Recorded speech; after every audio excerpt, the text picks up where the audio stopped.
Welcome in. This is the early wedge. I'm Rick Gehman, that right there, Jason Sobel, and we are holding it down at Quail Hollow after the third round of the PGA Championship. And Jason, we got off to a slow start, a 3-hour delay, but we finished in a flurry. Things heated up late.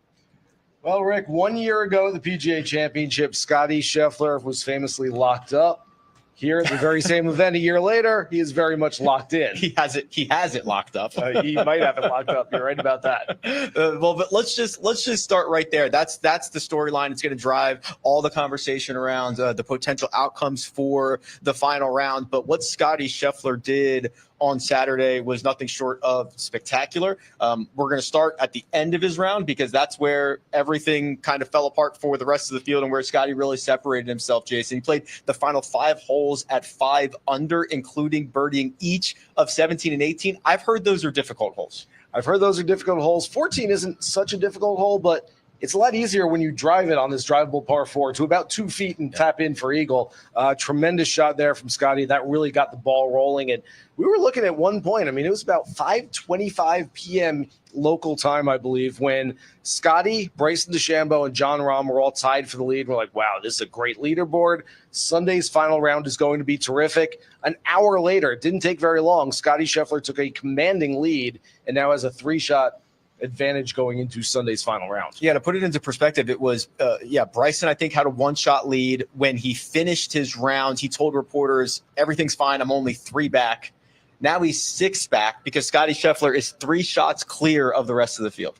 This has just got to be demoralizing to everybody else that had visions of putting their hands on the Wanamaker Trophy and lifting it on the 18th green tomorrow afternoon, because quite frankly, you're looking at a guy who doesn't give up leads. 7 straight 54-hole leads for Scottie Scheffler have been converted to victory on Sunday afternoon.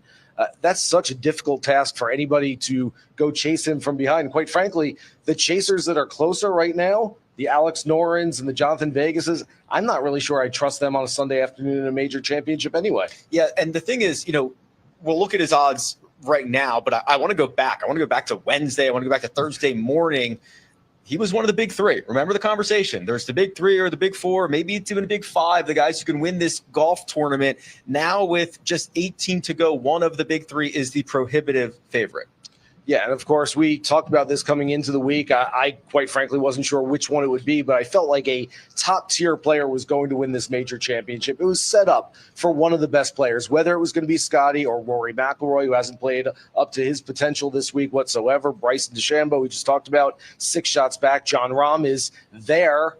He's on the leaderboard. He's got a chance to at least give it a little push tomorrow. But quite frankly, Scottie has just risen above everybody else and proven why he is the number 1 player in the game right now. Let's talk about the golf course a little bit, because there are those natural ebbs and flows that we've documented all week long. The beginning portion of the round is more difficult, and then 7 to 15 gives you some scoring opportunities before you get to the green mile. We've seen a ton of doubles late from players of all caliber. Does this course does it inject a little bit more randomness? Does it inject a little bit more luck? Is there a wider range of outcomes that could happen tomorrow? In theory, yes. Yeah. If Scottie Scheffler wasn't the name at the top of the board and he wasn't leading by 3 shots, yes. I know that Quail Hollow has been panned by people this week for being too long, not being creative enough, and maybe just being a PGA Tour stop that we see year in, year out. That said, I love the stage 14 through 18. 14 is a birdie hole. It can be an eagle hole. Even 15, you can make some birdies out there. And then, of course, the green mile stretch, 16, 17, and 18, as you mentioned, very difficult. So there is some volatility there. The problem is, as we keep mentioning, Scottie Scheffler is not volatile. Well, I'm ready to reveal his odds on this Saturday night. They are massive. Scottie Scheffler to win the 107th PGA Championship is minus 450, meaning you lay 450 to win 100. Doing a little quick math, that basically puts him at like 88% implied odds to win this golf tournament, might be low, which feels a little low. Yeah, especially because you talk about the guys that are closest to him. No offense to the following: Alex Noren, JT Poston, Davis Riley, Johnny Vegas, Siwoo Kim. No offense to any of those guys, but it's not a murderer's row of a peloton trying to track him down. No, I mean, quite frankly, and you're the numbers guy, Rick, if I was trying to put a percentage on it, I might say it's something closer to 92, 95%. The actual odds for Scottie Scheffler to go win this golf tournament tournament, because you're right. Look, Alex Noren deserves a shout out here. Alex Noren has played awesome. 4 rounds of tournament golf in the last 7 months. He had all sorts of hamstring issues, glutes, neck issues, and he's come back from that and played brilliant golf, especially in Saturday's 3rd round. So shout out to Alex Noren playing in the final pairing with Scottie Scheffler, but playing 4 rounds in 7 months is not the way to get prepared to go beat Scottie Scheffler from behind in a major championship. No, it's not. And these guys outside, Noren played very well. He shot a 5 under 66. JT Poston has hardly made any bogeys all week long. I think he's got the fewest bogeys of the week, 3 or 4 last time I checked. He shot a 3 under 68. I want to talk about Johnny Vegas a little bit because he's been the topic of conversation after each of the first round and the second round. He was the leader through both of those legs. Could not keep it going today. A 2-over round of 73. He drops back. He's currently in a tie for 5th, and that is now, 5 shots behind Scottie. It's really tough to come back. Look, Johnny Vegas had a terrific week. He's played 16 career major championships with zero top 20 finishes. I've talked to him a few times this week, and I believe in a 2-minute interview that we did yesterday, he mentioned the word process about 12 times. Very Tiger-like. I know we're going to talk about the other guy on the leaderboard being Tiger-like right now, but Johnny's at least his words, his rhetoric right now is Tiger-like, just worrying about the process, and the process is working for him, but the lefts are not working for him. He's pulled a few shots, including one down the stretch into the water, which did not help, making a bogey on the par 5 there. I'm gonna try my best at presenting all the scenarios and seeing if we can get a shakeup at the top of the leaderboard here. Worth noting that 3-hour delay that we had this morning, we sheltered in place. It knocked everybody back in their tee times, but it also put everybody off in a 2-hour window off of split tees. Now, barring any southern summer storm rolling in on Sunday morning, we're going to get everybody off 1, and there's going to be a much longer period of time from tee time number 1 to that final group. In theory, again, if you're looking at those live top 10, live top 20 markets, you might be able to see guys who get an advantage of being in that early wave, getting out before those afternoon winds kick up. It's almost certainly not going to change the outcome of the outright market, but it could create a lot of scenarios for guys to fly up the leaderboard. Well, we talked about that volatility, and here's a great example. I put it on social media. This was mid-afternoon in Saturday's 3rd round. I said, I love the fact that you can move up and down so quickly. At one point, the players who were 4 under were a birdie away from being 2 shots off the lead. They were also a bogey away from being outside the top 20. To me, I love a packed leaderboard. Say what you will about the course, say what you will about the actual competitors themselves, but anytime you get a leaderboard like that where birdies and bogeys mean so much and make so much of a difference on the leaderboard, I love that. And that also gives some value in the marketplace. There are going to be some players who are outside the top 30, 35, maybe even outside the top 40 right now who finish inside the top 20 tomorrow. We're going to get to the odds market. I want to talk about a couple of major champions, but before we hit the break, I do want to talk about Bryson DeChambeau because he was the other main character on this Saturday, and he's the main character in most rounds of golf that he plays. The stretch of a 5-shot swing between the way that Bryson DeChambeau played the Green Mile and the way that Scottie Scheffler played the Green Mile is really what is going to end up being Bryson's undoing here. It is the double that he made on 17, hitting it into the water there, and then was it the bogey on 18 or the bogey on 16? It was 18. I have it right here. I think it was 18 as well. I think he finished with one. A bogey as well. But that is going to be the other way around. Bogey on 16, double on 17. That is going to be the stretch that really changed the outcomes for the guy who was the most popular one and done selection. He was one of the highest handles in markets, one of the most bet in top 10 markets. Still very much alive for those, but Bryson's outright chances are now getting much slimmer.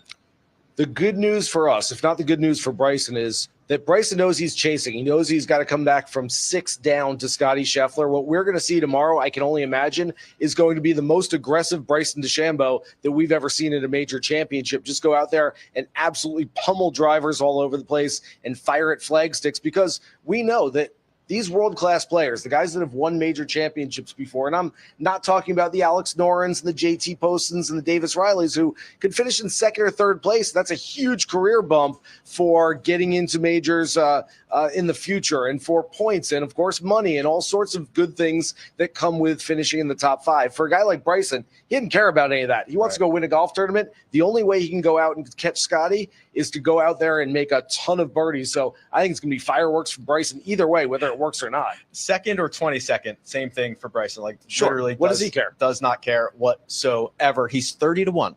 It's 30-1. I think, what was he last night? 6-1, something like that. Yeah. So 10-1 after the first round. Yep. Then I think he went to 14 and then down to 6 or so, and now you buying? No. We will talk about those odds. I want to get to Jon Rahm. There's other, major champions that are in the mix here, but we are going to also look at that without market. That's a fun great game. idea. All right. That's a fun game that we can play. We're going to continue this conversation, but first we're going to take a quick break and hear a word from our partners. Get ready. Wait a second. I thought we were going tubing. All 3 Sonic the Hedgehog movies and Knuckles are now streaming on Paramount Plus. And everyone loves it. Every adventure, Just try to keep up. every face-off, This ends now. and every moment that will have you saying, Where have you been? My entire life! It's showtime.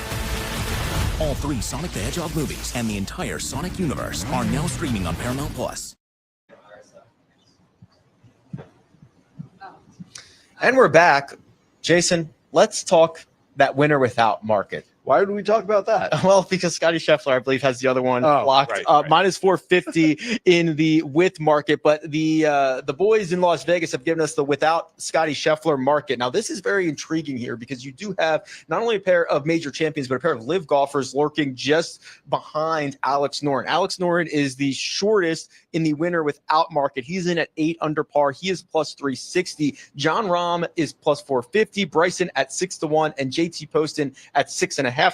We can go much deeper than this if you'd like, because the leader, Alex Noren, is 8 under par, but there are a handful of golfers that are 3, 4, 5 shots behind. And we talk about that volatility. Look, I don't think that volatility is going to manifest itself in somebody going from behind and catching Scottie Scheffler, but in the without market, I love it. So we've got Bryson, who I talked about, is, I can only assume, going to be ultra aggressive. Mm-hmm. That might mean really good things. It might mean really bad things. Jon Rahm's going to go about things the same way, right? Same strategy. He's won 2 major championships. Again, for him, coming in 3rd place, coming in 23rd, but it doesn't matter. So these guys are going to be aggressive. The guys that I like, a little bit lower on the board, but you can get 20-1 in the without market on both Tony Finau and Keegan Bradley, guys whose ball strike has been very good this week, especially Tony Finau, 2nd in the field in strokes gained on approach shots. I like Finau kind of coming out of nowhere a little bit, and I'll double that up with Keegan as well at that number. Yeah, I've got Keegan's scorecard up right here. So he got in at 5 under. Both he and Finau are 5 under. So that's 3 shots back. And Keegan finished with birdies on 14, 15, and 18. He played the Green Mile at 1 under. That is definitely the stretch that is going to decide a lot of these outcomes. We're seeing multiple shot swings in both directions right there. The guys that have played that stretch the best this week are probably going to find themselves, top 5, top 10, top 20. I want to talk about Jon Rahm here, because Rahm, there was just a moment where all 3 of Rahm, Scottie Scheffler, and Bryson DeChambeau were tied at the top. Rahm did not necessarily have the downfall that Bryson did. In fact, Jon Rahm finished quite strong. It's nice to see him playing good golf again. Yeah, look, we've talked about him on Live, and it's almost become a punchline, the fact that he's never finished outside the top 10 in Live's shortened fields, but he's only won twice, neither of them coming this year. And since he joined Live, only 1 top 10 finish. And I think there have been a lot of questions around, does Jon Rahm really want it? Does he care? I will say that there are some Live players that I question, that I wonder where their motivation is coming from right now. I don't question that about Jon Rahm. I think he just hasn't happened to play the best that he can in a few of the major championships since leaving. He missed one of them last year with a foot injury. And so I think he's just getting back into things a little bit. But I think Jon Rahm is still a top 5 talent in the world. And I think that moving forward, watch out for Jon Rahm. I don't know about Oakmont. I think the Open Championship at Royal Portrush could suit him better, but I think Jon Rahm is still a world-class player. And for those who are kind of writing them off, scratching them off their cards because those live guys don't bring their best stuff to the majors. I don't agree with that whatsoever when it comes to him. One of the more highly contested markets prior to the tournament was the top live player. That is coming down to the wire. Yes, Bryson DeChambeau and John Rahm, both very much in the mix. I was looking for it right now. I haven't seen it reposted yet, but I imagine that is probably pretty close to a coin flip. There's not a lot of other live golfers who are ready to compete at the top. But the way that you could go about a Sunday at a PGA Championship is not – there's going to be no shortage of options, right? We're going to be back in 2 balls as opposed to 3 balls on both tees. Someone like a Scottie Scheffler, like just as an example, because he has a multiple shot lead over Alex Noren, do you see a scenario in which Scottie Scheffler tries to play more conservatively, does not need to take on any or as much risk as some of these other guys do? I do think that Scottie Scheffler is playing, and I mentioned the word tiger-like earlier. I think that he's playing tiger-like golf in this major, which is to say, before 2009 at the PGA Championship when he lost to Y.E. Yang, Tiger had never given up a 54-hole lead at a major championship. Essentially what Tiger would do is grab the lead on Saturday night, then stiff-arm the rest of the field, give him the Heisman, and just know that my target score is whatever it would be, 68, 69, 70, however the course was playing, knowing that no one could catch him if he shot that score. And I've got to think that Scottie is thinking in the same terms. Like, I don't need to go shoot another 65. If I do, hey, that's great. I'm going to win by 8. But he doesn't have to do that. He can go out there and shoot a 69. So I think maybe a little more conservative, but I don't like fading Scottie in any markets right now. Yeah, I'm going to put you on the spot here. Please. I love doing that. Nothing could possibly go wrong with that. These are the round 4 matchups. So these are obviously based on the pairings that are going out. And we'll start with that final group. Do you want to take a guess? You're never going to guess what the line is on Scottie Scheffler versus Alex Noren over 18 holes at Quail Hollow tomorrow. Only because you're goading me into it. I'm not looking. Minus 320. That's not a bad guess. I would have guessed it's shorter than that. It is longer than that. He's minus 425. Oh my goodness. I'm not sure I've ever seen that in a matchup. Not over 18 holes. No. And Alex Noren's a good player. It's not like Scottie's in there with a guy that we've never seen up there in a major championship before. Alex Noren's been a world-class player for a long time. I'm still not buying. No, I'm not touching it. But that's a massive number. Alex Noren's played like 25 major championships. He's been in the former top 10 player in the world. Ryder Cupper, long time ago. Of course. All right, how about this one? So these two really snuck up on Saturday. Davis Riley is a dog, plus 115 to JT Poston, minus 140. Poston, as I mentioned, has made very few bogeys this week. That's kind of been his path to where he's at on the board. He's also been doing it with his putter, which is normal for JT Poston. He's one of the best putters on the PGA Tour. Usually that's not sustainable, but I look at good putters. If you're a good traditional putter, if you're a Denny McCarthy or a Sam Burns, and like JT Poston, I think that the putting will sustain itself for one more day. So I like JT Poston. He's minus 140, you said? Yeah, he is. Yeah, that's a little too big for me or too short for me. So I'm going to stay away from that one. I don't trust Davis Riley at all. No, neither do I. I think I like the Poston side of things. I'm not like sprinting to the window to get access to it. Parlay somewhere, but like something else. It seems to be reasonable. How about this one? John Rahm, a significant favorite, minus 205 to Siwoo Kim's plus 170. These two, they might shoot a best ball 58 and a worst ball 82 tomorrow. That's a great point. I'll take a shot on Siwoo there. Why not? I like John Rahm, but again, I go back to what I said. I think John Rahm's going to play very, very aggressive, and that can help you. You can go out and make a lot of birdies. That could also hurt you. If there are going to be a few tuck pins, and I haven't seen the whole locations yet for Sunday's final round, if John Rahm plays super aggressive, I like Siwoo to go out there and just do his thing, shoot a little 67, 68, and I don't mind that. Siwoo is electric. He was hitting driver off the deck today. He's got the broomstick out there. He's vibing. Don't underestimate the effect of Siwoo Kim playing with Scottie Scheffler that it had on Scottie today. Scottie, that's his favorite playing partner. Scottie played with him for 2 rounds at the CJ Cup Byron Nelson. We saw how that worked out a couple of weeks ago. He loves that guy. Yeah, last one here. And I like this. Johnny Vegas plus 145 up against Captain Keegan Bradley, minus 175. You mentioned Keegan as a possible opportunity for to take a shot on somebody in that without market. Here he is a significant favorite over Johnny Vegas.